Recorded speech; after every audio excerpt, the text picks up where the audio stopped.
बहुत समय पहले की बात है। एक सुंदर रानी थी जिसका नाम वीरावती था।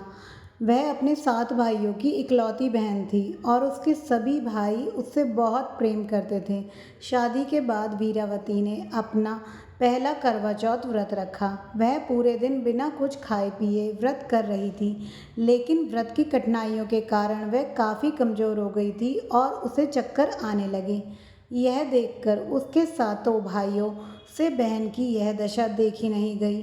वे उसे भोजन कराना चाहते थे, लेकिन वह चंद्रमा के दर्शन किए बिना अपना व्रत तोड़ने के लिए तैयार बिल्कुल भी नहीं थी। तब भाइयों ने एक योजना बनाई।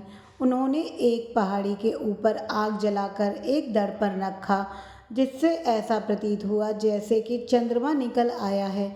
वीरावती ने उस चंद्रमा को देखकर अपना व्रत तोड़ा और भोजन कर लिया। जैसे ही उसने अपना व्रत तोड़ा, उसे अपने पति के गंभीर रूप से बीमार होने का समाचार मिला। यह सुनकर वीरावती बहुत दुखी हो गई। वह अपने पति के जीवन के लिए प्रार्थना करने लगी। तभी एक साधु उसके पास आए और उन्होंने बताया कि उसने असली चंद्रमा के निकलने से पहले ही व्रत को तोड़ लिया है, इसलिए उसका व्रत सफल नहीं हो सका। साधु ने उसे सलाह दी कि वह पूरे विधि विधान से करवा चौथ का व्रत फिर से करे और सच्चे मन से प्रार्थना करे। वीरावती ने साधु की बात मानी और पूरे नियम से दोबारा करवा चौथ का व्रत रखा। उसकी सच्ची भक्ति और प्रार्थनाओं के कारण उसका पति ठीक हो गया। तभी से करवा चौथ का व्रत महिलाओं के बीच बहुत प्रचलित हो गया। यह व्रत पति की लंबी आयु और उनके स्वास्थ्य के लिए रखा जाता है।